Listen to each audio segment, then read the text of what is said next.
রমাদানে দান করব, ইফতার শেয়ার করব। কাউকে ইফতারি করালে সারাদিন রোজা রেখে তার যে সওয়াব, আপনি ইফতার করানোর কারণে আপনার আমলনামায় ওই সওয়াব আল্লাহ ঢুকায় দিবেন। পড়েন সুবহানাল্লাহ। সাহাবারা বললেন, নবী আমরা গরিব মানুষ, ইফতারি খাওয়ানোর পয়সা নাই। আল্লাহর হাবিব বললেন, ওয়ালাউ বিমাজকাতি লাবান, এক ঢোক দুধ, ওয়ালাউ বিতামরা, একটাও খেজুর, ওয়ালাউ বিশারবাতি মা, এক ঢোক পানি খাইয়েও যদি কারো রোজা ভাঙাও, তারপরে ওই সওয়াব তোমার আমলনামায় দিবে কে? তারাবির সালাতের রাকাত বিতর্ক এড়িয়ে চলুন। রাকাত নিয়ে বিতর্ক করবেন না। 8 রাকাত 20 রাকাত নিয়ে যে মারামারি এই দেশে, এটা শয়তানের ফন্দি। চিল্লায় বলেন, এটা কার ফন্দি? আমরা 20 রাকাত পড়ি, আপনারা হয়তো 8 রাকাত পড়েন, কোনো অসুবিধা নাই। এই রমাদানে আমাদের কি করণীয়, কি বর্জনীয়? সংক্ষেপে 7টা করণীয় 7 মিনিটে, 7টা বর্জনীয় 7 মিনিটে বলে আমরা বিদায় নিব ইনশাআল্লাহ। বলেন, রমাদান যে আসতেছে আপনাদের ভাল লাগে?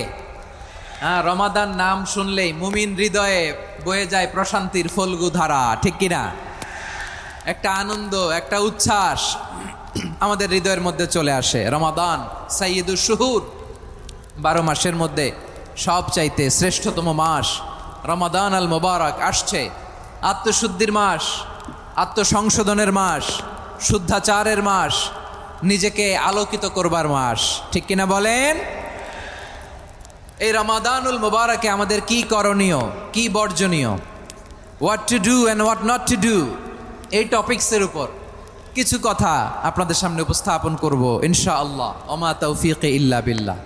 আমার প্রিয় ভাইয়েরা, আমি আমার খুতবার শুরুতে সূরা বাকারার 185 নম্বর আয়াত তেলাওয়াত করেছি, যেখানে আল্লাহ তাআলা কোন মাসে কোরআন আল কারিমকে, মহাবিশ্বের মহাবিশ্বয় কোরআন আল কারিমকে এই পৃথিবীতে নাজিল করেছেন সেটা আমাদেরকে জানিয়েছেন। আল্লাহ তাআলা ইরশাদ করছেন, শাহরু রমাদানাল্লাযী উনজিলা ফীহিল কুরআনু হুদাল লিন্নাস ওয়া বাইনাতিম মিনাল হুদা ওয়াল ফুরকান। আল্লাহ বলেন, রমাদান এমন একটা মাস যে মাসে কোরআন নাজিল করা হয়েছে। আর এই কোরআন হচ্ছে বিশ্ব মানবের জন্য পথ নির্দেশিকা, হেদায়েতের সুস্পষ্ট বর্ণনা এবং সত্য মিথ্যা পৃথক করার আসমানি মানদণ্ড রূপে জামিনে আমাদের জন্য কোরআন নাজিল করেছে কে? আওয়াজ করে বলেন তো, আল্লাহর নাজিল করা এই কোরআনে কোনো ভুল আছে? সবাই বলেন নাই। সবাই বললে এতটুকু আওয়াজ হয় আমি বিশ্বাস করি না। গলা ছেড়ে দিয়ে বলেন, আল্লাহর নাজিল করা এই সর্বশেষ আসমানি কিতাব আল কোরআনে কোনো ভুল আছে? সন্দেহ আছে? সংশয় আছে? বিয়ন্ডলেস, বাউন্ডলেস, বটমলেস, এমন কিতাব যেটা পড়ে গবেষণা করে এর তথ্য, উপাত্ত, ইনফরমেশন, লেসন নিয়ে শেষ করা যায় না। সুবহানাল্লাহ। আল্লাহ বলেন, এই কোরআনকে আমি রমাদানে নাজিল করেছি, যেটা বিশ্ব মানবের জন্য পথ নির্দেশিকা।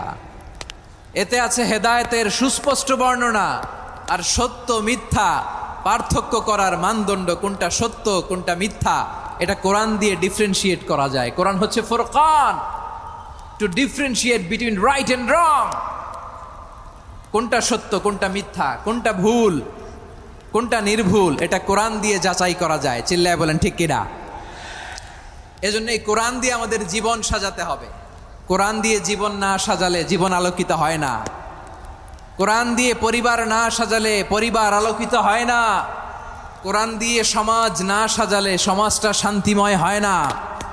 শুধু দুর্নীতি দমন কমিশন দিয়ে দুর্নীতি বন্ধ